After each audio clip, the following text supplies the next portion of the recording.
Hi viewers, welcome to Skynet Blocker tutorial part 18. நம்ம பார்க்க போகிறது என்னன்னா Blockerல வந்து settings பத்தி நம்ம பார்க்க போறோம். Settingsல பாத்தீங்கன்னா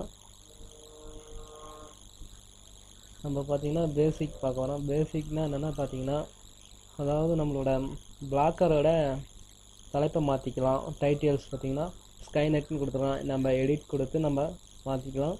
கொடுத்து சேவ் சேஞ்ச் கொடுத்தீங்கன்னா உங்களுக்கு சேவ் ஆயிரும். அதே மாதிரி டிஸ்கிரிப்ஷன் கொடுத்தீங்கன்னா மாற்றிக்கலாம்.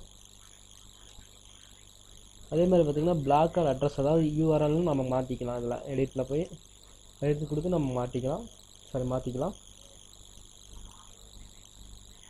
இதே பார்த்தீங்கன்னா பிளாக் அட்ரஸ்னால் பார்த்தீங்கன்னா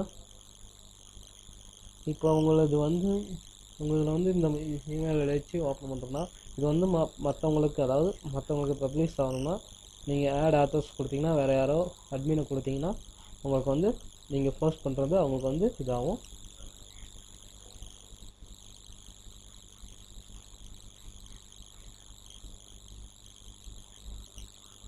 பிளாக் ரீடர்ஸ் பப்ளிக்னு நீங்கள் கொடுத்தீங்க அதை நீங்கள் ஒன்றும் பண்ண வேண்டியதில்லை.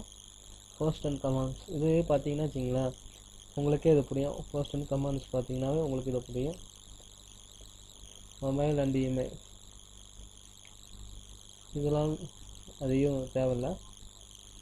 லாகின் ஃபார்மேட்டு இது நம்மளுக்கு வந்து பார்த்தீங்கன்னா பேசிக் போஸ்ட் அண்ட் கமெண்ட்ஸ் மட்டும்தான். இது உங்களுக்கு மித்ததெல்லாம் நீங்கள் பார்த்தாவே புரிஞ்சுக்குவீங்க எப்படி ஒர்க் பண்ணலான்னு. சரிங்க,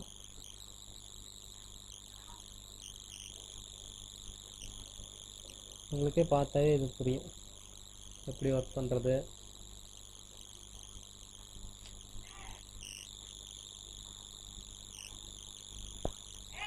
தேங்க்யூ ஃபார் வாட்சிங். சப்ஸ்கிரைப் பண்ண மறந்துடாதீங்க.